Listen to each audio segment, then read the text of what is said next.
para trazer análise gráfica, né, de todos os papéis aí listados nessa bolsa. Mas vamos lá, vamos falar sobre esse dia de hoje, segunda-feira, 10 de julho, gente. Vamos lá para as notícias que devem movimentar esse mercado ao longo desse dia, para você começar já o dia muito bem informado. A semana está só começando e já começa com a notícia de inflação fraca lá na China e mais um sinal de dificuldade de retomada econômica.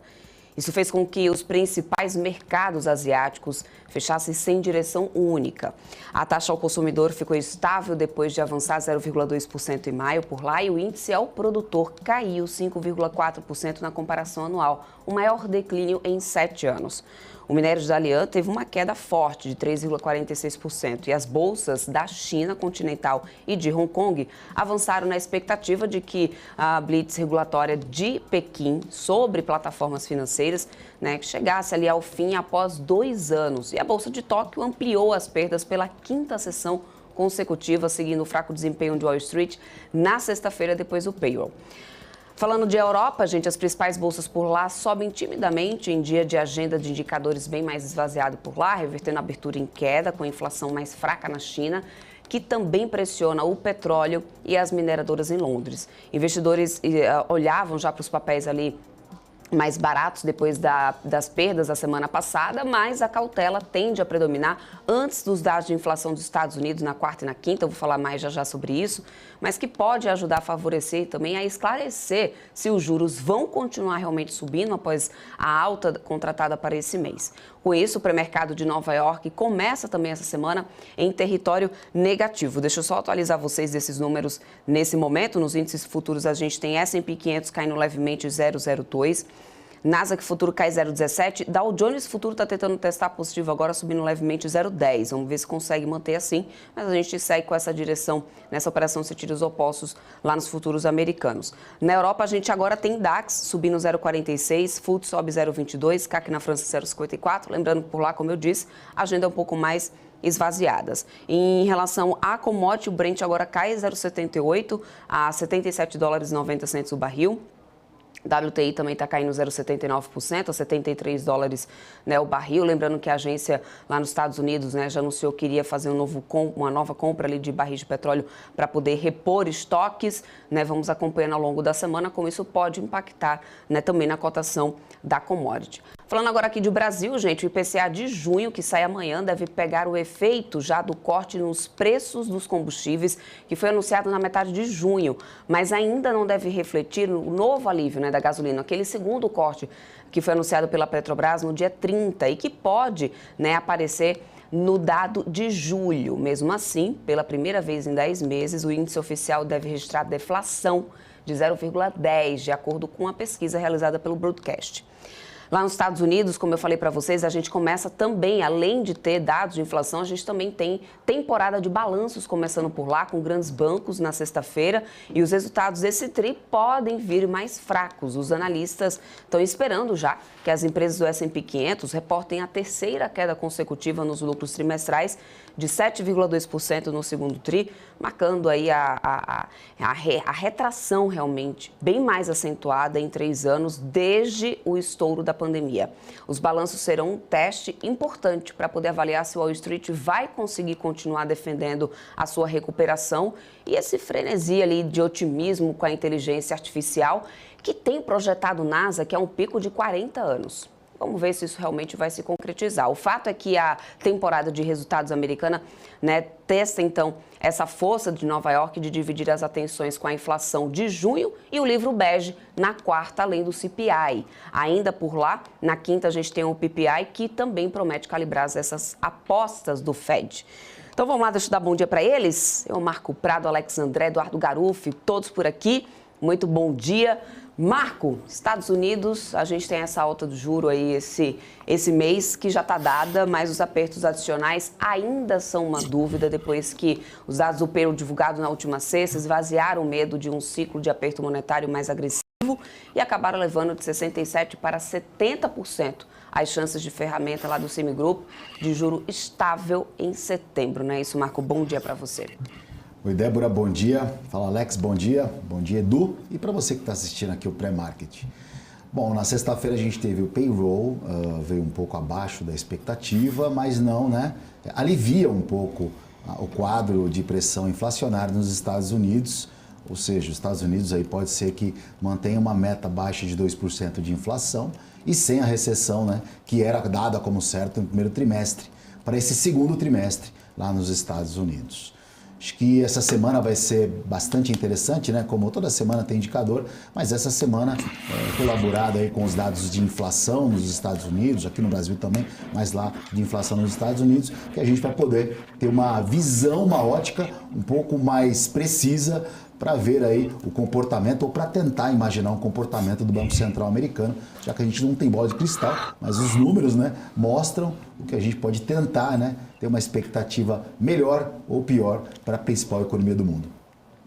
É isso mesmo. Alex André, ainda lá fora, né, a secretária do Tesouro dos Estados Unidos, a Janet Yellen, ela adotou um tom mais positivo, mais pragmático, né, na verdade, depois de concluir também essa viagem considerada de alto risco à China, com o objetivo de tranquilizar as autoridades locais de que o governo americano não vai atrapalhar o seu maior concorrente econômico. Os comentários de Yellen foram feitos em uma coletiva de imprensa, né, no encerramento dessa visita de 4 dias a Pequim, que ela descreveu como uma missão para reavivar esse envolvimento entre as duas maiores economias. Você consegue avaliar algum ponto positivo aí dessa visita? Deu para poder realmente trazer algum saldo positivo, Alex? Ou porque, assim, não vai ser, eu acredito que uma reunião, um encontro, uma visita já deva resolver todo esse estresse que a gente sabe que existe entre Washington e Pequim, que não é de hoje, né?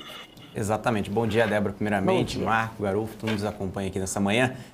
Débora, acho que ela usou a palavra correta, né? Reavivar, né? Porque a gente trouxe ali uma tensão tão grande nos últimos meses, né, entre China e Estados Unidos, e realmente esse movimento, né, de uma visita que pra gente aqui enxerga como simbólico, mas realmente é um sinal muito forte, né, que os Estados Unidos precisa da China, né? Enfim, de diversas maneiras, né? Principalmente do lado econômico. Então, realmente não tem como desplugar da economia chinesa de um lado para o outro. Então, ou seja, acho que a Yellen trouxe essa mensagem, olha, estamos aqui juntos contigo, pelo menos em alguns aspectos, enfim, até fazer uma possível transição. Quando a gente fala, por exemplo, de componentes eletrônicos, enfim, os Estados Unidos tenta a sua autossuficiência, mas a gente sabe que é um projeto de longo prazo e até o momento precisa da China. Se a China realmente fizer esse movimento de curto prazo e não, né, fornecer para os Estados Unidos diversos materiais, realmente os Estados Unidos vai ficar muito enfraquecido. Então, acho que essa é a leitura da Yellen, né, trazer a China mais para próximo, né, de si. Enfim, espero aí que os movimentos aí, que eles esperam do lado econômico, do comércio, aí, sejam realmente alcançados, porque os Estados Unidos é a maior economia, a China é a segunda maior economia.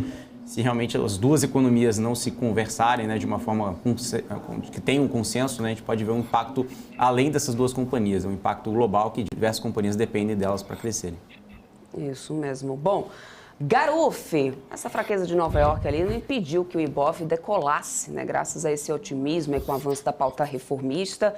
Deu uma esnobada ali, né, na cautela do exterior, o índice à vista chegou até a tocar os 119 mil pontos no pico intraday. Desacelerou ali para o fechamento, mas ainda terminou bem, voltando a encerrar a semana em alta, né? Mas esses 120 mil pontos ainda é uma região difícil de ser destravada, né, Garuf? Bom dia para você. Bom dia, Alex, Marco, Débora, bom dia a todos.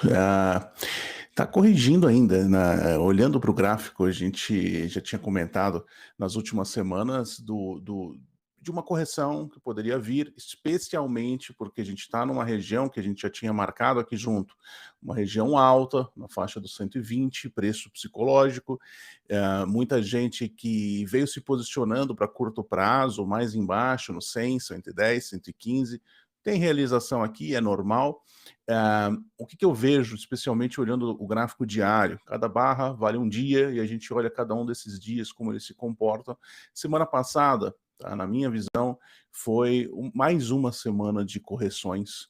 Não é uma correção que surpreende. O que eu quero dizer com isso? Ela veio fazendo o que a gente já vinha vendo ela fazer. Um padrãozinho de W, é um padrão que é muito comum, um padrão de fundo duplo. Tá? Então eu não me preocuparia ainda. Acredito que a gente ainda tem alvos acima, o Ibov não fez nenhum comportamento fora do que ele vinha marcando anteriormente. Então, o que a gente deve observar? Especialmente agora, esse ponto aqui, olha, eu vou marcar o preço aqui, que é o ponto do é o 120 e 100. É justamente esse preço, e até antes da máxima do 120 e 500, que ele fez no dia 21, 120 e 100 é um ponto que a gente deve observar como rompe, ou seja, o pregão que chegue a testar nessa semana acima do 120, 120 e 100 vai ser um dia importante. Por que um dia importante? Se o dia que vier a testar acima do 120, se houver muita venda, se muitos vendedores aparecerem e o mercado voltar a virar para baixo, abaixo do 119, aí começa a mudar um pouco o que o Ibov vinha fazendo desde lá do dia 28 e 29 de março. Ele começa a querer marcar eventualmente um topo duplo, ou seja, um padrão já que pode buscar uma correção um pouquinho mais funda ali para os 115, 116. Ainda não é o caso. A gente vai ter que observar essa semana como que vai se comportar o preço, Débora. Garuf, acompanhando esse otimismo aí, né, com a aprovação da reforma e também um tombo da moeda norte-americana no exterior, com o payroll, o dólar interrompeu essa sequência de 4 altas seguidas e voltou a ser negociado, inclusive, na faixa dos 4,86, mas na semana subiu 1,59%. Se essa semana aí agora, né, não fechar novamente em queda, a gente pode começar a pensar em uma reversão dessa tendência de baixa das últimas semanas, Garuf, do dólar? Interessante a pergunta.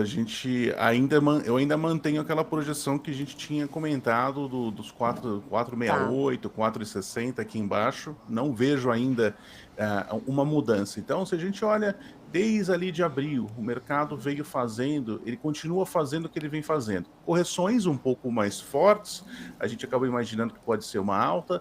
Eu ainda vejo, especialmente para sexta-feira, a sexta-feira marcou um dia que é um sinal de continuidade de baixa. Então, continuo olhando aqui para baixo, a não ser que ele mude esse padrão, quebre uma linha de tendência que ele veio marcando desde ali de abril e realmente passe a trabalhar acima dos 5. Se ele não trabalhar acima dos 5 essa semana, ainda acredito nos 4,70, que é aquele alvo ali embaixo que a gente tinha medido, Débora.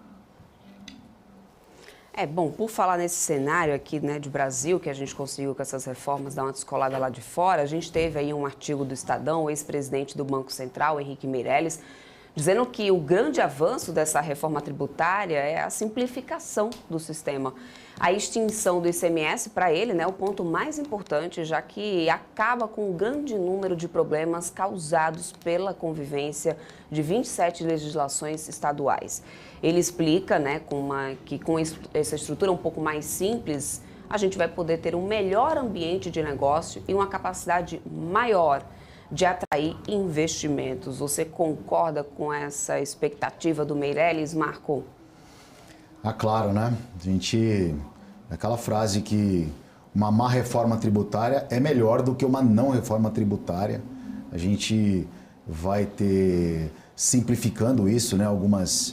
Claro que tem muita coisa para acontecer, estão definindo o relator aí do próprio texto, Davi Alcolumbre, né? Parece que é o que vai tocar isso, que é uma pessoa super competente também, mas tirando a questão partidária ou a questão pessoal de cada um, a gente sabe que a reforma tributária mostra aos olhos do investidor financeiro, do estrangeiro, perdão, uma perspectiva de estar arrumando a casa, né? Então, acho que é muito bom isso, como sempre a gente, desde a semana passada, quando saiu a reforma tributária, a gente vem falando que, claro, tudo um pouco bem definido ainda, nebuloso, mas você começa a ver uma luz lá no final do túnel para essa parte de imposto, carga tributária no Brasil, que sempre foi muito confuso, né? Então, acho que para esse semestre aí a gente começa a olhar de novo um horizonte melhor brasileiro. Alex André, né, diante do que a gente teve da sexta-feira para cá, qual que é a tua avaliação geral aí dessas primeiras 24 horas pós essa aprovação? A repercussão entre os investidores, você tem acompanhado aí de perto, também nas companhias, né, que eu sei que você acompanha ali de perto. Qual que é o feedback que você tem tido? Qual que é o sentimento que você tem aí do mercado? Débora, o feedback, apesar de ser ainda um pouco, né, enfim, bem inicial, a leitura foi muito positiva, como o Marco comentou, né? Qualquer medida que simplifique os impostos é muito bom para as empresas, né? Porque imagina uma empresa que tem ali uma fábrica em Manaus, né? Ou seja, tem um centro de distribuição aqui em São Paulo, ou seja, está toda ali uma complexidade tão grande. e agora começa já a trazer uma simplificação ainda maior. Então, não só o investidor estrangeiro, como o Marco sintetizou muito bem, mas as próprias companhias aqui no Brasil. Né? Então, isso pode estimular, sim, mais a economia, mas é um efeito de longo prazo, né? Ou seja, é algo que a gente não vai olhar no curto prazo, a gente não vai conseguir sentir isso no curto prazo, até porque a transição vai demorar alguns meses para acontecer. Mas sim, uma sinalização positiva, né? Até mesmo os investidores locais, né? Quando eu falo locais, não só os investidores de varejo como nós, mas também os investidores institucionais, né? Por parte dos fundos, têm colocado isso, inclusive, em cartas, em relatórios, né? Que isso é muito positivo para o Brasil. Acho que não tem como a gente discordar, independentemente do partido. Mas claro, né, que a gente ainda tem diversos impactos ainda que precisam ser medidos, precisam ser mensurados para entender quais setores vão ser mais beneficiados, quais setores que não são tão beneficiados, serão tão beneficiados assim, para a gente entender e depois a gente começar a tirar algumas teses de investimentos em volta dessa pauta em relação à reforma tributária, Débora. É isso mesmo, Alex. Por falar em setores ali que podem ser mais beneficiados, pelo menos nesse D0, né, nesse curtíssimo prazo, vamos dar uma analisada aí no geral dos efeitos que a gente teve, porque no pregão, no primeiro pregão ali, pós aprovação da reforma, os papéis supermercadistas se destacaram ali bem mais, né? Foram bem embalados por essa questão da alíquota de imposto sobre a cesta básica que foi zerada nessa reforma tributária. Pão de Açúcar saiu na frente, voltando aí para uma região de preço que a gente já não via desde novembro do ano passado. O setor inteiro ficou no positivo. Garuf, eu não sei se você, né, acompanha melhor algum papel especificamente do setor. Pão de Açúcar efetivamente subiu aqui 10,15, liderou altas do índice Bovespa. Na tua opinião, né, essa retomada ali do papel, inclusive, para esse patamar, claro que nesse papel especificamente Pão de Açúcar, a gente tem outros fatores, tem aquela questão ali de notícias em relação à venda ali do ativo por parte ali da controladora, então tem outras coisas que podem vir fazendo, que a gente sabe que vem fazendo o preço, mas nessa sexta-feira o efeito imediato foi em cima dessa reforma ali da Previdência. A gente pode trazer uma análise em relação ao preço do papel e, claro, se você tiver algum ativo que esteja acompanhando do setor, que acredita que possa estar também, né, no melhor momento, o Garuf, já traz aqui para o pessoal, que eu sei que tá ali, ó, de papel e caneta, já esperando aí sua análise. Todo mundo, bom, Pão de Açúcar definitivamente tem um sinal bem bonito, a gente tem um sinal bonito, porém a gente está num momento um pouco alto. Eu até trago essa semana, deixo na tela um indicador que eu gosto bastante de olhar, que são bandas de Keltner, que a gente olha, que ele mostra mais ou menos extremos, com base em volatilidade, me dá extremos. Então, o que eu estou vendo aqui? Tá? A gente tem definitivamente Pão de Açúcar, que é o melhor papel graficamente. Grupo Mateus eu também gosto, Carrefour e Açaí nem tanto, mas dentre elas todas, absolutamente a gente tem um papel que vem quebrando linhas de tendência importantes, como Pão de Açúcar. Acho um pouco agora esticado, deu uma esticada forte, especialmente na semana passada, com tudo que aconteceu. Tomar cuidado, caso o papel ele retraia, que ele não passe muito da região dos 20, tá? Para mim, 20, 19 seria um ponto ideal para ele retrair e depois fazer uma retomada. E por que isso? Para ele não vir abaixo dessa região aqui, que é uma região que teve bastante vendedor, muita gente vendeu quando o papel veio por baixo e atingiu essas regiões. É a primeira vez desde aqui de novembro que ele volta a patamares acima dos 20. Então, num retorno que é possível acontecer, algum tipo de retração em algum momento nessa semana, a não ser que as notícias continuem muito boas, o investidor continue muito, muito animado, é possível ver uma correção, não passando de 20 é o melhor papel. Como eu falei do grupo Mateus, eu também gosto, é o meu segundo preferido, que está já numa condição gráfica melhor, porque ele já tinha quebrado uma linha de tendência importante, ele fez padrões aqui que são padrões de continuidade, ele está fazendo uma nova perna de alta, um pouco mais estável há mais tempo. Então, em termos históricos, o Grupo Mateus, para mim, é o que veio performando melhor graficamente. Ele está acima de um ponto importante, 7,80, ele se mantendo aqui muito interessante. Sempre vale comentar, Débora, assim, eu trabalhei quase 15 anos com SAP, que é justamente o sistema que as empresas grandes usam, e a coisa mais complexa que tem para uma empresa quando vem para o Brasil é a parte tributária. É definitivamente a própria SAP que faz sistema para o mundo inteiro, tem uma dor de cabeça enorme com o Brasil. Então, uma mudança no sistema tributário que a gente tem, definitivamente vai animar muita empresa a vir. Tá? Eu vi várias empresas desistirem de vir para o Brasil por causa da complexidade tributária. Então, tudo isso eu acredito que gera uma animação, até corrobora um pouco com a ideia gráfica do Ibov.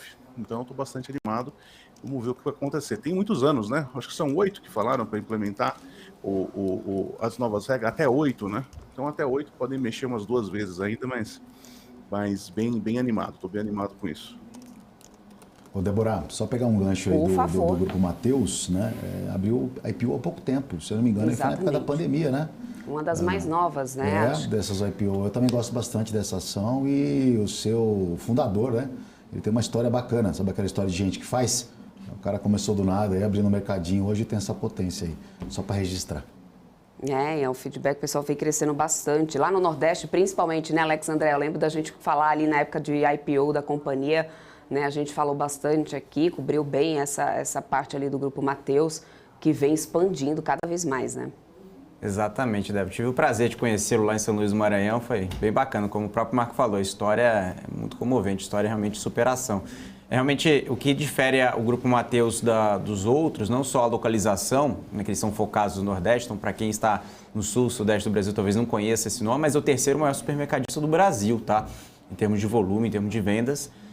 Mas eles têm crescido muito forte no Nordeste e o diferencial nem é o modelo de loja por si só, que também, de certa forma, ele é diferente daqui do Sudeste, por exemplo, aqui de São Paulo. Mas é a rota logística. Eles criaram uma densidade, né, logística muito interessante, que eles conseguem, né, trazer, que a logística no Nordeste é um pouco mais difícil aqui do Sudeste, né? Ou seja, tanto de centro de distribuição, tanto em relação a rotas, enfim, então eles estão conseguindo, já montaram, né, uma densidade logística tão grande, tão forte, que traz um diferencial competitivo muito forte para outras empresas do setor. Então, por exemplo, a gente tem Açaí, enfim, Pão de Açúcar, outras companhias que estão entrando no Nordeste, e elas entram nas capitais. Mas quando a gente começa a ir para o interior, é muito mais difícil manter uma capilaridade tão forte, porque é uma dificuldade na parte logística. Então, ou seja, por exemplo, a gente está falando aqui de perecíveis, né, de frutas, enfim, frios, é muito difícil, né? Ou seja, tirar aqui de São Paulo, mandar para o Nordeste, sempre o custo fica muito caro. Então, precisa ter um centro de distribuição, precisa ter toda uma rede de logística tão forte para conseguir, né, suprir essas lojas. Isso que o Grupo Mateus fez ao longo dos últimos anos e agora entra com uma barreira competitiva muito forte, Débora. Então, por isso que eles são líderes no Nordeste e têm crescido cada vez mais. Eu lembro que na época até você tinha perguntado se eu conhecia, Alex, o Grupo Mateus, né? Quem me conhece sabe que eu venho lá do Nordeste. Na época eu não conhecia mesmo a companhia, né? Porque ela vem muito mais forte ali do lado do Maranhão, mas pouquíssimo tempo depois já foi chegando ali para o João Pessoa. Acho que agora, se não me engano, já tem até pelo interior João Pessoa, inclusive, do Grupo Mateus, né? Trazendo ali o Mix Mateus. Expandindo aí, mais uma prova ali da expansão e do domínio ali pelo Nordeste, muito forte a companhia. É sempre bom a gente trazer um pouco, né, da história aí, da expansão, para que as pessoas tenham um pouco de noção também, né, do que para que papel está olhando, como está investindo, né, aquela análise presencial também é importante, né, Alex? Como você muito bem fala, Exatamente. Eu já aprendi por aqui. Bom, gente, antes da gente continuar falando, depois no próximo bloco, viu, Garuf, a gente vai falar um pouquinho ainda mais do setor do varejo, trazendo uma questão de pets, mas deixa eu só atualizar o pessoal em relação ao Boletim Focus, que acaba de sair, né? Toda segunda-feira a gente tem a atualização do Boletim Focus. E vamos lá, vamos para a leitura aí do boletim dessa semana. IPCA 2023, gente, teve novamente uma correção aí para baixo, mais uma previsão de desaceleração do IPCA 2023 no Boletim Focus. Foi de 4,98% para 4,95%. O IPCA de 2024 permaneceu o mesmo, 3,92%, 2025 também não houve mudança. PIB de 2023 e 2024 permanecem os mesmos, porém o de 2025 houve uma retração de 1,81% para 1,80%, tá? Câmbio para 2023 permanece 5, câmbio 2024 foi de 5,08 para 5,06. Câmbio de 2025 foi de 5,17 para 5,15, ou seja, já trazendo projeções de queda também para o câmbio lá para frente. A Selic 2023 permanece em 12, 2024 permanece 9,5, 2025 permanece 9. Ou seja, não mudou muito o cenário do que a gente estava vendo na semana passada, não muda aí a expectativa da taxa Selic. né? Ou seja, o corte, a projeção de corte veio na semana passada, no boletim da semana passada, e permanece, né, nos 12% para esse ano, mas para esses 2% a gente já tem que ter algum corte esse ano, certo, meninos? Olha, o que me chamou a atenção nesse boletim Focus aí é o alinhamento do Banco Central com a Fazenda, porque a preocupação da Fazenda agora justamente é o PIB, é o crescimento futuro do nosso país aqui. Então acho que isso é um bom sinal, um sinal que eles estão se entendendo e que a economia pelo menos aí tá indo pelo um caminho só. Não teremos ruídos dentro da economia, aparentemente não teremos ruídos aí entre Fazenda, Banco Central. Agora só falta o Executivo também alinhar o discurso. Fazer a parte, né? Tá aí. E o câmbio para 2025, PIB para 2025, tendo aí uma retração, na verdade, né? A gente tinha tido um aumento do PIB para esse ano, para 2025 teve mais uma retração de 1,81 para 1,80, Alex André. É natural, né? Acho que o PIB rodando nessa casa aí de entre 1,5 ali próximo de 2 ali tá dentro da expectativa. Claro que quando a gente fala de 25, né, a gente pode ter diversos ajustes até o momento, né? Ou seja, vai depender muito, por exemplo, se os juros começarem a cair, né, agora mesmo, como está todo mundo já colocando na conta, né, ou seja, tomara agora agosto, aí nós teremos aí talvez uma reação um pouco mais otimista, né? Se realmente a economia começar a sentir isso de uma forma mais rápida, né? Então isso pode ser revisado para cima também. Acho que ainda é cedo para dizer que vai fechar próximo de 2 ou próximo de 1,5, mas vai ter um crescimento sim, Débora. Maravilha, vamos acompanhando, hein, gente? Eu vou trazendo aqui as notícias ao longo desse dia para a gente ter um pouco sobre esses reflexos. Lembrando que lá fora a gente tem a operação dos futuros americanos em sentidos opostos. A gente tem Dow Jones está subindo 0,09, S&P 500 cai 0,04, Nasdaq está caindo 0,17. A semana de inflação, né, no mundo inteiro. Na China já veio mais fraca. A gente tem dados de inflação para sair nos Estados Unidos. Aqui no Brasil também teremos IPCA, né, do mês de junho, que já deve sentir o primeiro corte anunciado da gasolina no mês de junho. Então a gente vai, claro, atualizando vocês ao longo de toda essa semana, mas tem dados importantes, né, na semana inteira por aí, tanto aqui no Brasil como lá fora. Você permanece com a gente aqui na nossa programação ao vivo para ficar por dentro aí das notícias do mercado. Não sai daí que a gente volta já.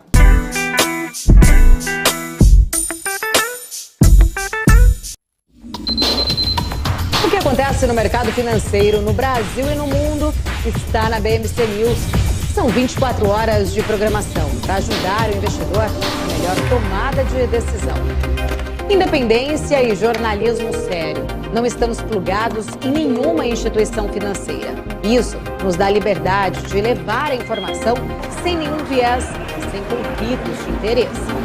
Ser a ponte entre as notícias, empresas, especialistas e os investidores.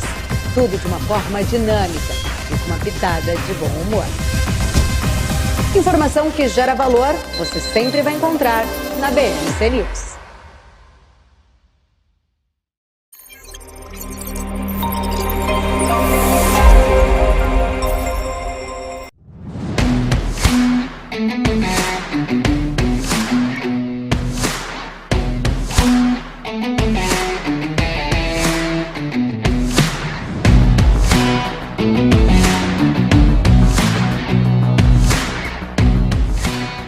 Vortex Beyond.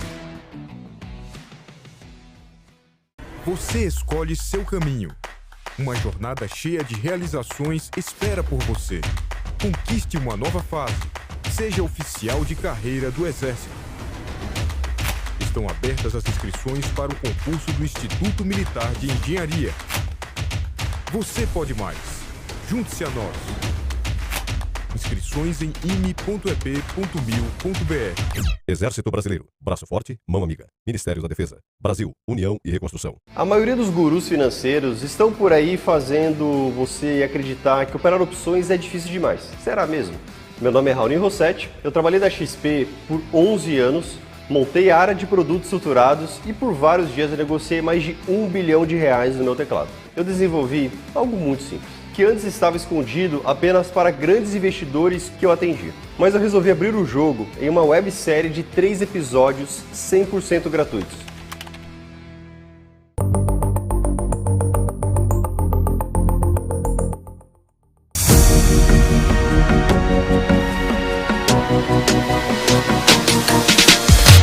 BMC News, informação que gera valor.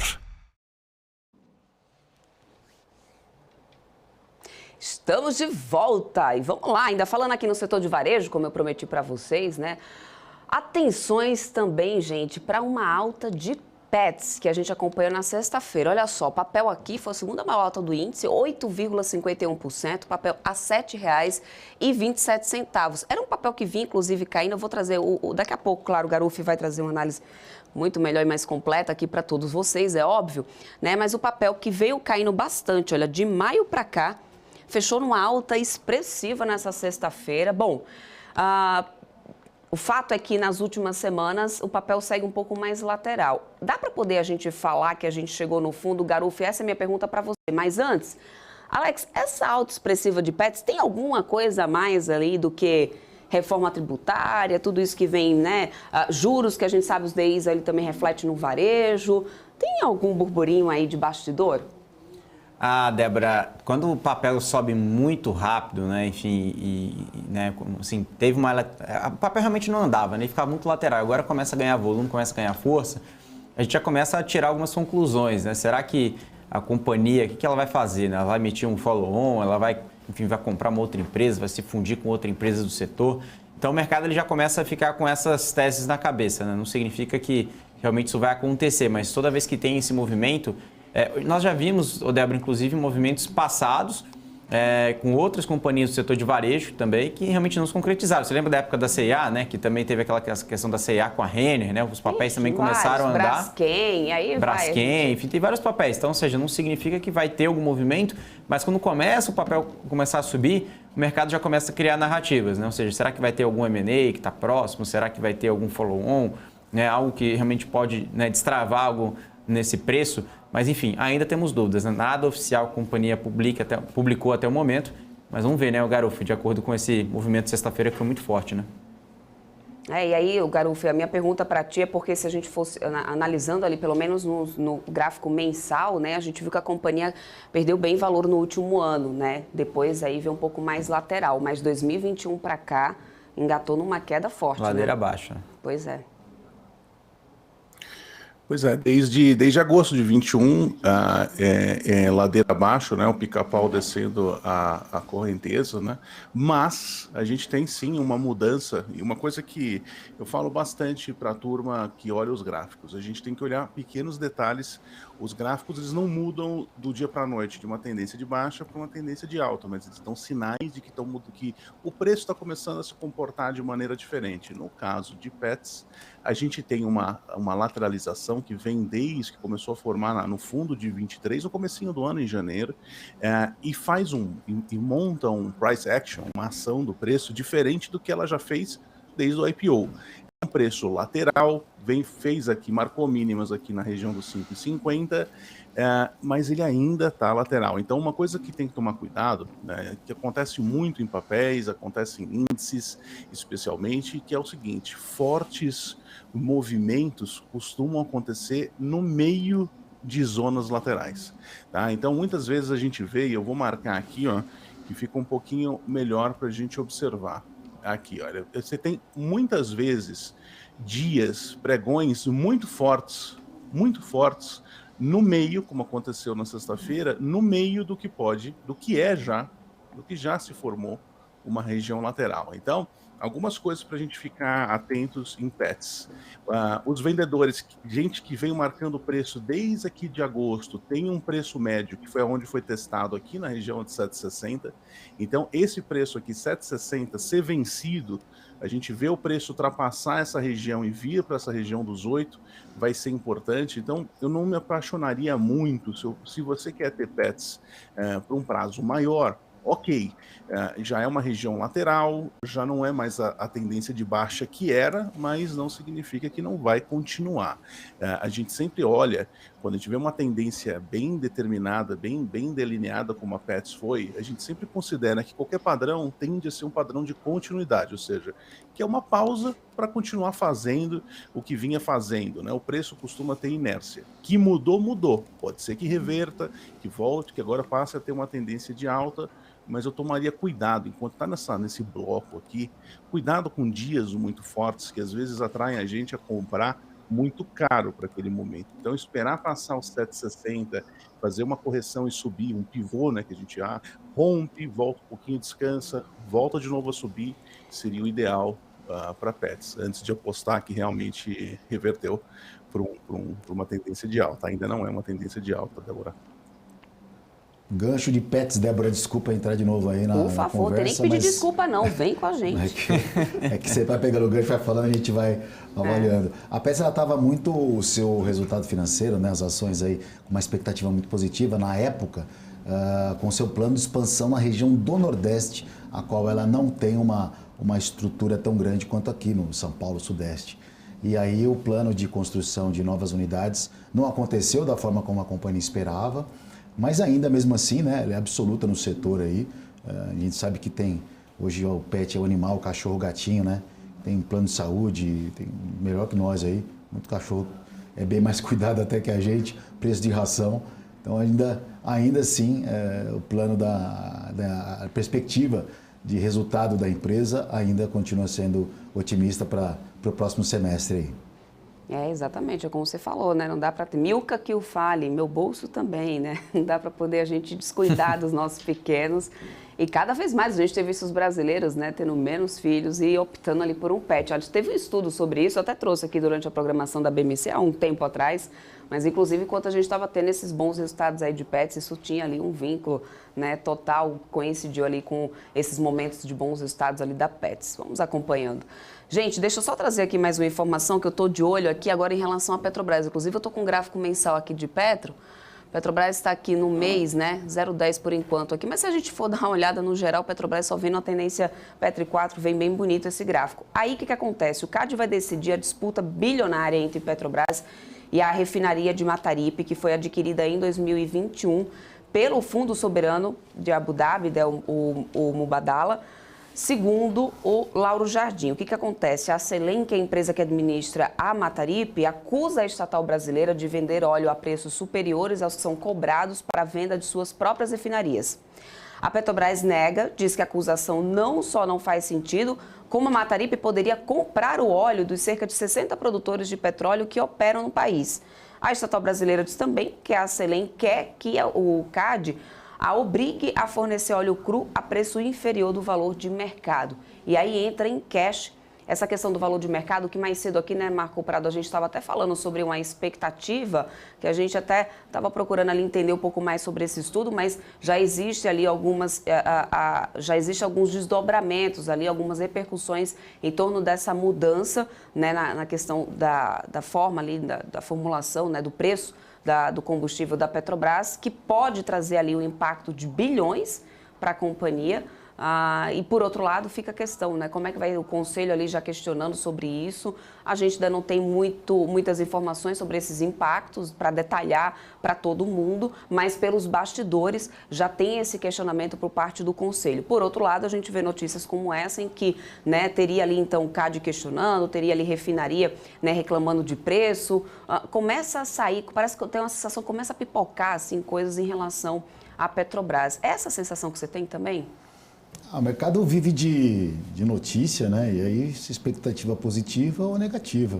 Será que também o presidente da companhia não tem um coelho na cartola para tentar amenizar esses problemas, né? Da mesma forma como imaginava que a companhia ia muito mal quando o atual presidente adotou nova política de preço e a ação subiu, a gente não pode imaginar que esse só o ventilado aí dessas possíveis informações, né, possam prejudicar o papel. É claro, ficar com o radar ligado, o investidor, né, principalmente para quem tem a ação da companhia, mas geralmente Petrobras, o investidor de Petrobras, ele é o cara que ele vai pro dividendos, sabe? Uma empresa que paga dividendos.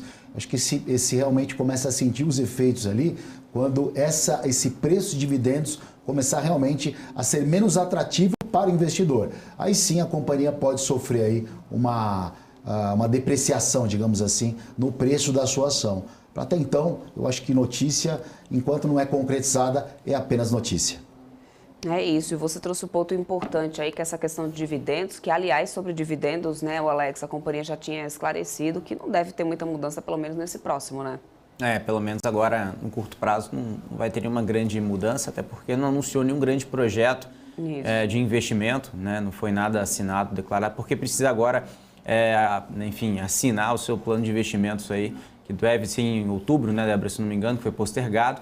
Então, que isso também tem a questão da margem equatorial, se isso vai entrar nos projetos ou não, né? Se caso não entre, por questões ambientais, né? Enfim, pode, enfim, direcionar investimentos talvez para a África, que eles deixaram claros, né? E também tem refinarias, energia eólica, offshore, então tem diversos projetos, né? Que o mercado questiona é a taxa interna de retorno. Se a taxa interna de retorno vier atrativa, enfim, for boa, o mercado vai gostar, porque no final do dia o lucro vai ser bom e vai ter mais dividendos para o acionista. É isso que, como o Marco falou, tá todo mundo na Petro pelo olho de dividendos, né? Uma boa pagadora de dividendos.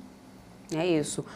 Só lembrando, né, o Garufi, a gente teve no mês de junho essa recomendação de JP Morgan, que elevou o preço da Petrobras de R$ 35,50, elevou a recomendação para compra, estava em neutra, foi para compra, e elevou ali os preços, preço-alvo da ação, para R$ 41. Logo depois disso, veio toda essa repercussão, os cortes ali anunciados logo na sequência, um do outro, muito questionamento em cima dessa questão da política de preço. O papel voltou a ficar abaixo da casa dos R$ 30. Vamos retomar aí essa análise que você tem feito aqui, trazido nessa semana. A gente começa a semana com o Garufi e a gente vai encerrar a semana com o Garufi aqui, fazendo o fechamento da semana. Então, já que a gente está fazendo essa abertura, Garufi, para a gente trazer uma expectativa de Petrobras para essa semana, e na sexta a gente faz até uma conclusão do que a gente fala aqui hoje de Petrobras. Bom, continua firme e forte numa tendência de alta, então desde lá de 24 de março, finzinho de março até agora, é uma virada de tendência, é uma tendência de alta, não dá para contestar, não dá para imaginar nada a não ser uma tendência de alta, como eu já tinha mencionado, existem alvos mais altos do que o preço que está agora. O primeiro alvo que eu gosto bastante, eu acredito bastante, é o alvo aqui de 35, tá? É esse alvo aqui de R$35. E o que ela está fazendo agora, deixa eu até deixar um pouquinho mais perto, o que ela está fazendo agora é um padrão clássico de correção. Às vezes assusta um pouquinho a gente fala, ih, acabou a alta. Não é que acabou a alta, a gente se acostuma com movimentos fortes assim por muitos dias, e quando para de fazer aquilo que a gente vinha vendo, parece que mudou completamente o cenário. Não mudou, ela está corrigindo num padrão super clássico, né? Isso aqui é o padrão mais clássico da análise técnica, que é um padrão de mastro-bandeira, ou seja, força seguido de uma pausa, seguido de um tempo corrigindo. É natural isso acontecer. Então, a máxima, vamos olhar essa semana, e aí na sexta-feira a gente vai trazer essa máxima do dia 5, 30,55, se algum dos pregões fecha acima dela. Se tiver um dia positivo, um dia bem legal assim para Petrobras, tá? Dias assim que fazem realmente como foi, por exemplo, dia 9 de junho, ou dia 14, até mesmo um dia como o dia 26, tá? Se tiver um dia positivo aqui, acredito bastante numa nova máxima assim, acima de 32, quem sabe da ignição para ir buscar os 35. Então ainda não tenho nenhuma razão, Débora, para ter preocupação, especialmente porque dentro desta tendência de alta tem muitos compradores, tem médias aqui que são as médias ponderadas por volume, que eu gosto de usar bastante, a gente chama de VWAP, é um indicador que eu gosto muito de usar. Essas médias mostram para a gente mais ou menos onde tem posições compradas, posições montadas no mercado, e aonde está aqui agora, um ponto excelente. Se eu olhando agora para a Petrobras, tenho vontade de estar nela para buscar preços mais altos. Então, estou bastante confiante, sigo confiante graficamente, Débora. Perfeito, Garufi. Deixa eu trazer a informação aqui sobre, né, a inflação que é medida pelo IPCS, o Índice de Preços ao Consumidor, que a gente consegue também já observar tendências ali de inflação, semana importante, que a gente tem IPCA por aqui pelo Brasil. E aí o IPCS da primeira quadricemana de julho de 2023 não registrou variação e acumula uma alta de 3,45% nos últimos 12 meses. Nessa apuração, 3 das 8 classes de despesas componentes do índice registraram um decréscimo em suas taxas de variação. A maior contribuição para o resultado desse IPCS partiu do grupo de habitação, né, que teve aí a variação passando de uma alta de 0,23 na quarta quadricemana de junho, para uma queda de 0,11 na primeira quadricemana de julho de 2023. Também registraram o decréscimo em suas taxas de variação os grupos de educação, leitura e recreação e também alimentação. Os grupos habitação também estavam aí nessa lista, junto com a saúde, cuidados pessoais, vestuários, que também apresentaram recuo nas taxas de variação. O IPCS se mantendo estável numa semana em que a gente tem nessa leitura, né, Marco? Pode ser aí um fator, né, a mais para trazer boas expectativas para esse mercado?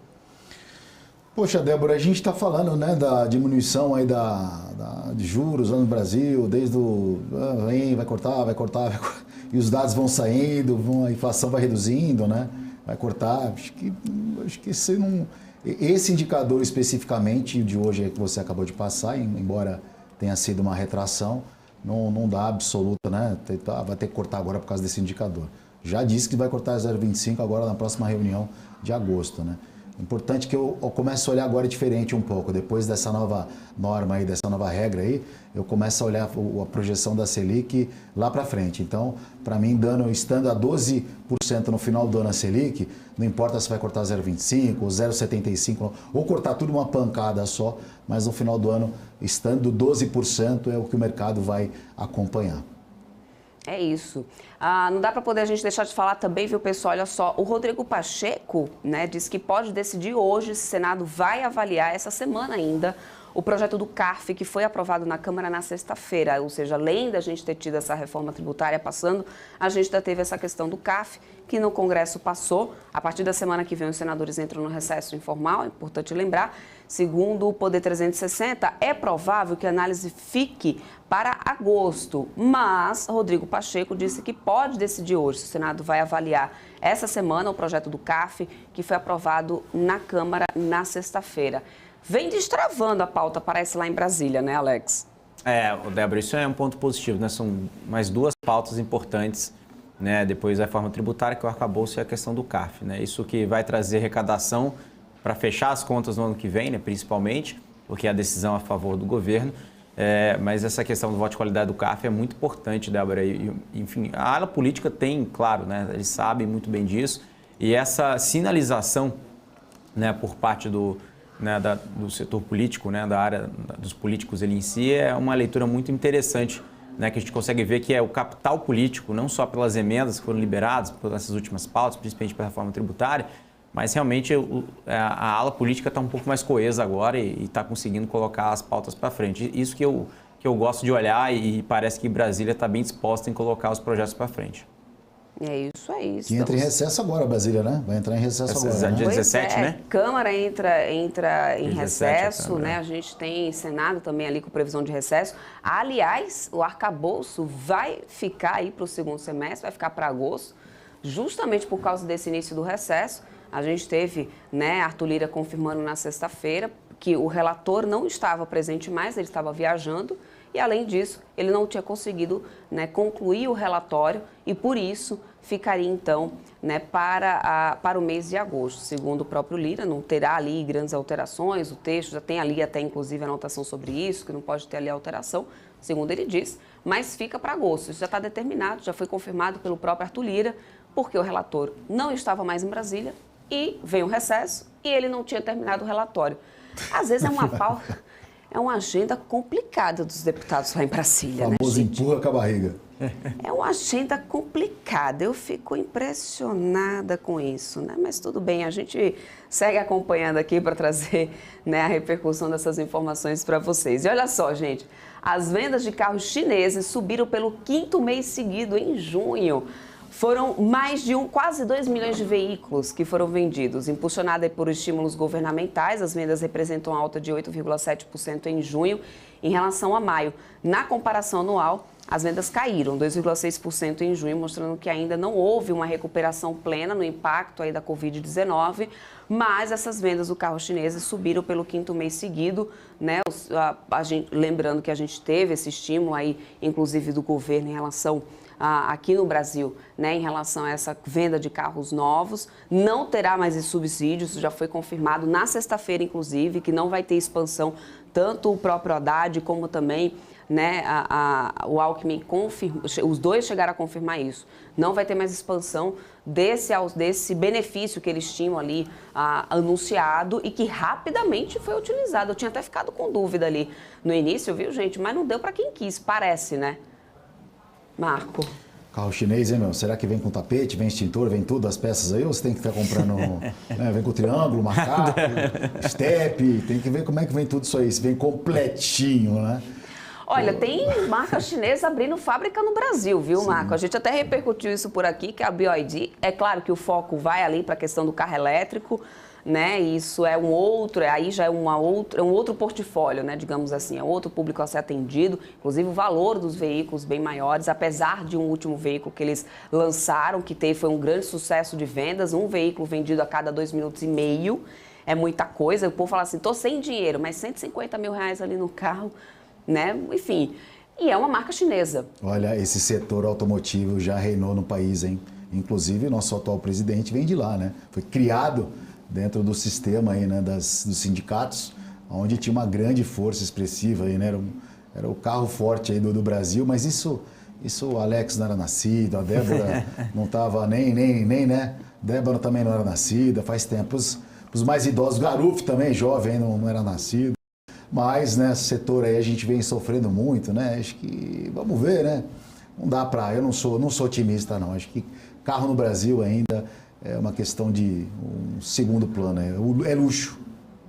Eu vou me mantendo sem carro, viu, gente? Eu não estava dando para poder a gente manter esse curso aqui no Brasil, é difícil, é combustível, é seguro, é tanta da coisa que não dava, viu? Alex, mas chineses aí estão ganhando espaço aqui no Brasil, inclusive parece que chegam para brigar com fábrica, com tudo, e expandindo vendas. Dinheiro que não falta, Débora, né? E é mais uma região para eles crescerem, né? Agora é o seguinte, até quando vai crescer e se tem perspectiva de longo prazo, aí já é outros 500, né? Se realmente vai tomar o share de outras empresas que estão aqui no Brasil, né? Enfim, qual vai ser o tamanho desse share? Ou se realmente vai ser um mercado pequeno, que a base comparativa é muito grande, porque realmente a gente não teve nada comparado, né, enfim, a vendas no passado. Então, qualquer venda aí que seja, sei lá, 1.000 carros, 2, 3, 5, 10 mil carros agora no curto prazo, pode ser muito, né, mas a gente tem que ver a perspectiva futura. É muito difícil de enxergar porque não depende só dos chineses, né, de capacidade de investimento, mas também é dessa absorção, né, como a gente está observando, né, pátios muito cheios, enfim, impostos, né, agora com essa simplificação a gente nem sabe os impactos em relação a isso, mas a gente sabe que hoje no modelo atual, né, grande parte do preço do veículo é composto pelos impostos, né. Então, acho que tem um grande entrave aqui no Brasil em relação ao mercado global, né? Só uma notícia aqui rapidinho, eu acho que a análise vou pedir para o Garuf depois do intervalo, gente. Olha só, a Copel informou que o BNDES-PAR, acionista, relevante inclusive na companhia, pediu a retirada dos itens da ordem do dia da Assembleia Geral Extraordinária, que vai ser realizada hoje, tá? E são relativas a essa pauta do dia, né, a eventual conversão de ações preferenciais em ordinárias e migração da companhia para o segmento especial de listagem da B3, né, do novo mercado. Em atenção à correspondência do BNDES-PAR, considerando, né, que eventual retirada dos itens do novo mercado da pauta não interfere nas demais ordens do dia, especialmente na proposta de transformação da Copel em companhia de capital disperso e sem acionista controlador, a companhia esclarece que a AGE, quando instalada, vai deliberar sobre a retirada dos itens do novo mercado da nova ordem do dia. O que será que está por trás aí, então? Né, a Copel informando isso, essa intenção do BNDES de retirar esse item aí do dia da Assembleia que vai acontecer hoje, Alex? Débora, acho que esse ponto aí, acho que precisa ser muito debatido. Tá? Acho que quando a gente olha, né, o contexto geral em relação à Copel, a gente tem uma leitura que já estava sendo discutido lá atrás, né, que a pauta poderia andar, e depois o mercado já começou a jogar isso para baixo. Eu acho que tem diversos, enfim, indícios, até mesmo pelo próprio governo local, disso, enfim, de ser concretizado, né, nos mesmos moldes ali do passado. Mas vamos observar, Débora, acho que é um grande desafio que a companhia tem conquistado, mas ainda tem algumas dificuldades de curto prazo. Perfeito, Alex. Eu vou acompanhando, é claro, para trazer para vocês, né? Inclusive, daqui a pouquinho, depois do intervalo, a gente traz uma análise com o Garuf em relação à Copel, né? A gente sabe que também tem essas notícias aí de privatização em relação à companhia. Vamos ver como que o mercado tem reagido aí ao papel nos últimos dias. Além disso, daqui a pouquinho também, né, a gente traz aí a abertura do índice Bovespa, que veio no vermelhinho, mas já está aí virando para o positivo, tá? O Infut aqui no 0,010, 0,09, 0,08 aqui de queda. O dólar futuro engatando mais uma queda, 4,88 agora. Uma queda de 0,27% nesses primeiros minutinhos. Daqui a pouco a gente traz uma definição melhor desse mercado futuro, que já começam aqui as operações. São 9 horas e 3 minutos, hoje segunda-feira, dia 10 de julho. Tem muita coisa ainda para poder acontecer. Semana de inflação no radar aqui no Brasil e no mundo, gente. Tem IPCA para ser divulgado, temporada de resultados para começar nos Estados Unidos, uns bancões por lá saindo na frente, que sempre acabam deixando um recadinho ali do que a gente vai ver no setor aqui no Brasil também. Então tem muita coisa para a gente ficar de olho essa semana e você, é claro, vai ficando aqui com a gente na nossa programação ao vivo para se manter muito bem informado, porque a operação do mercado aqui, ó, ao vivo e a cores, é só aqui na BMC News que você acompanha junto com os melhores especialistas e analistas do mercado, é aqui na BMC News que você acompanha. Então, vou para um rápido intervalo, daqui a pouco eu estou de volta, não sai daí, já. Até já.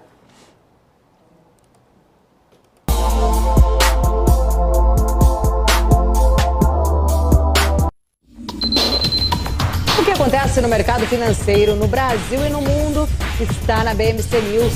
São 24 horas de programação para ajudar o investidor na melhor tomada de decisão.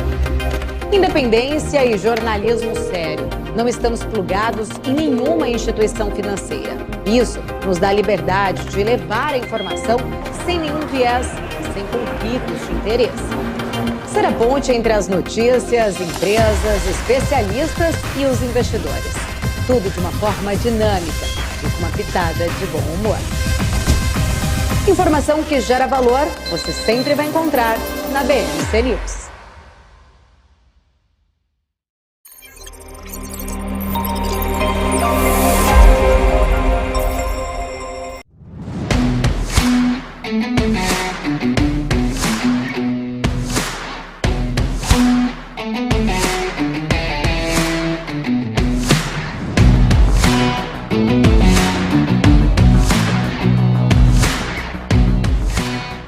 Vortex Beyond.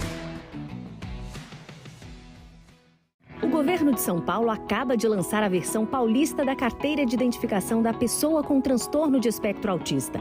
Vai permitir que os autistas tenham um atendimento integral, prioritário e humanizado nos serviços públicos em todo o estado. Para obter a identificação, basta acessar o portal ciptea.sp.gov.br, criado pela Prodesp. O login é pela plataforma federal gov.br. Governo de São Paulo. Mais inclusão para todos. Conheça a Brasil Paralelo, o único streaming que oferece uma experiência completa, que começa antes de cada filme com a sinopse em vídeo e continua depois que os filmes acabam com as análises e podcasts sobre o que acabou de assistir. Somos o grupo de comunicação que produziu Brasil, a Última Cruzada, a série de história que mudou a forma do brasileiro olhar para o seu passado. Junte-se às mais de 600 mil famílias que assinam a BP. Entre no site brasilparalelo.com e faça sua assinatura.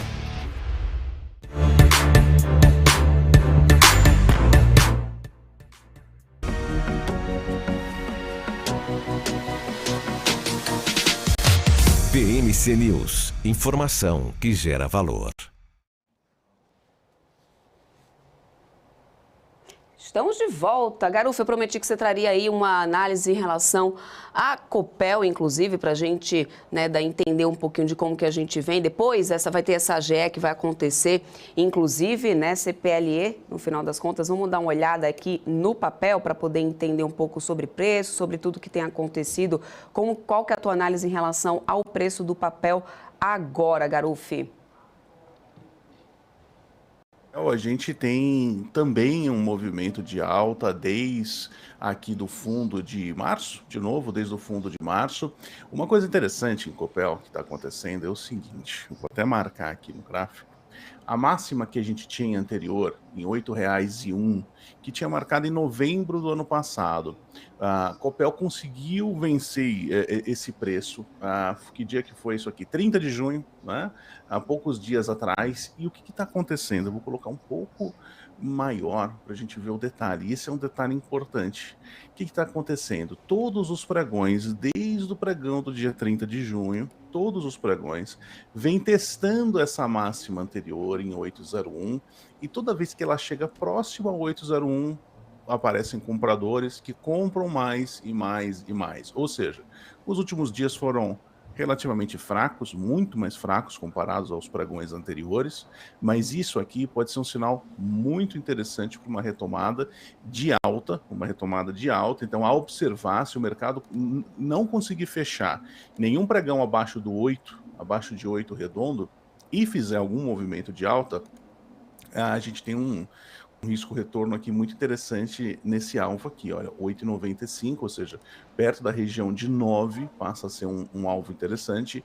Acredito, a não ser que realmente ela volte abaixo dessa máxima, que é super importante, a gente vê no preço os investidores que entendem que essa máxima anterior ela é importante. Então, fechando um dia positivo de Copel, acho super viável a gente ter um novo movimento para ir buscar perto do alvo de 8,95, R$ 9. Então, a observar, a gente pode, inclusive, na sexta, depois acompanhar o que aconteceu, Débora. Perfeito, maravilha. Deixa eu só me despedir aqui do seu Marco Prado. Seu Marco Prado, temos aqui início de operação dos futuros. O Infut, que tentou testar uma alta ali, não foi, agora cai mais um pouco, 0,23% agora. No dólar futuro, a gente tem mais uma quedinha aqui, 0,28% a 4,88. O dólar futuro, índice futuro em queda. Marco Prado, quem está mentindo? É sempre essa pergunta que fica, né? E por enquanto o índice não tem muito mais motivo para subir, mas também não tem motivo para cair. O dólar sim tem motivo para uma correção para baixo. Acho que teremos aí uma semana com indicadores lá nos Estados Unidos, como a gente anunciou no primeiro bloco do programa. Acredito aí que realmente hoje, segunda-feira, o mercado deve ficar meio que lateral, esperando aí os indicadores aí. Muita informação pela frente, vai ter muita volatilidade. Marco Prado, te espero amanhã, hein? Com certeza, bom pregão para todo mundo. Bom pregão para você também, Marco. Vamos continuando por aqui. Deixa eu trazer notícia de Suzano, gente. A Suzano concluiu aquele programa de recompra de ações da companhia, que começou lá no dia 30 de janeiro de 2023. Foi aprovado numa reunião do Conselho de Administração, conforme um fato relevante que foi divulgado dia 27 de outubro ainda de 2022. Foram adquiridas 20 milhões de ações em pregão regular na Bolsa de Valores, a preço médio de R$ 44,00 por ação, né, fazendo aí cerca de 880 milhões nesse programa de recompra da Suzano. Alex André, vocês acompanham de perto na Sarinvest, né, no setor de papéis a Suzano, e essa conclusão de recompra de ações da companhia faz o que muda ali, né, aparentemente no papel, na avaliação de vocês que vem acompanhando de perto ali a Suzano? Qualquer avaliação de recompra é visto como positivo, né? A companhia está se enxergando, né, que o preço atual do papel gera valor para o acionista ao longo do tempo, o papel está barato na visão deles, né? Toda a visão de recompra é isso, né? Nenhuma companhia quer recomprar suas ações ao valor mais caro, ao valor ali próximo do topo, enfim, que eles possam enxergar, para não gerar valor, né? Claro que isso nós já vimos alguns exemplos negativos, né, em relação a esse ponto de vista de recompra, mas num ponto de vista geral ali, no contexto geral, a gente tem uma visão mais positiva quando uma companhia faz recompra, né? O que a gente tem que avaliar é o preço de tela atual e o preço de tela de recompra, né? Foi R$ 44,00, né, Débora? O preço de recompra. Então, acho que... 44,02, o papel terminou o dia. Na sexta-feira, a 44,51, com alta, né, de 0,91%. Foi assim que terminou o dia na sexta, Alex. Exatamente, muito próximo ali do valor de tela. Mas o que a gente tem que enxergar agora é as perspectivas futuras, que parecem ser positivas, tá, Débora? Mesmo com o dólar mais baixo, claro que os resultados de curto prazo talvez não sejam tão bons em relação ao dólar, ao câmbio, mas o resultado operacional, né, ao longo dos próximos anos, a gente tem mais capacidade para ser adicionada, enfim, a demanda continua boa, então isso pode trazer também receitas maiores ao longo do tempo, uma taxa de crescimento saudável, tá? Nada muito fora da curva, não. Garuf, agora é com você a bola, hein? Preço de tela aí tá 44, né? 51 no momento de Suzano. Qual que é o seu preço aí para o papel? É um pouco de indecisão agora, porque ela tá, Suzano se mostra numa região de meio. O que é meio? É essa média aqui, média de 200 dias. A Suzano veio trabalhando, tentando trabalhar. Ela trabalhou basicamente se tornando a média dos 200 dias um meio, ou seja, uma região central do preço desde o final de 2021. Então, o que acontece agora, né? Ela veio, testou acima desses 200 dias, volta, quebra essa linha de tendência aqui e está num lugar, colocando agora num zoom um pouco maior, ela está num momento de indecisão. O que eu faria olhando Suzano? Ela teve uma sequência de dias muito ruim, pregões aqui de baixa, muito ruim. As tentativas de compra tiveram muitas rejeições, ou seja, muita sombra. O mercado fez dias com boas máximas e aí as máximas se perdiam, o mercado voltava a fechar mais embaixo. Essas sombras aqui, que é a região que o mercado trabalhou no dia, mostra que teve bastante gente querendo vender nesta média aqui. Então, não se esqueçam desse movimento que veio desde o dia 20 até agora, que pode gerar um outro movimento para baixo, tá? Então, eu não teria muito otimismo em Suzano, a não ser que ela volte a fechar bons dias de alta e realmente se sustente acima desses 200 dias, não se sustentando, eu acho um pouco perigoso agora, acho que tem uma carinha mais de mais queda do que de uma alta, Débora. É isso aí, vamos acompanhando então, né? Principalmente por causa desse dólar aí com essa tendência de mais baixo. Bom, gente, a Itaúsa informou agora há pouco, tá, que reincidiu de comum acordo com os demais signatários o acordo de acionistas da XP Inc. Em fato relevante, a companhia diz que com essa medida, os membros indicados para a Itaúsa, para o Conselho de Administração e para o Comitê de Auditoria da XP renunciarão aos seus cargos oportunamente. Essa é a palavra usada aqui no comunicado, no fato relevante, né, que está aí no site da CVM, para todos podem, né, acompanhar. Dessa forma, a Itaúsa vai deixar de registrar contabilmente um investimento na XP pelo método de equivalência patrimonial, passando a tratá-lo como ativo financeiro mensurado a valor justo, pelo menos é o que diz o texto, que afirma ainda, né, que essa mudança no tratamento contábil pela Itaúsa vai impactar positivamente o resultado do terceiro TRI de 2023 em aproximadamente 860 milhões de reais, considerando a cotação da ação da XP e a taxa de câmbio de fechamento do dia 7 de julho. Traduzindo em miúdos,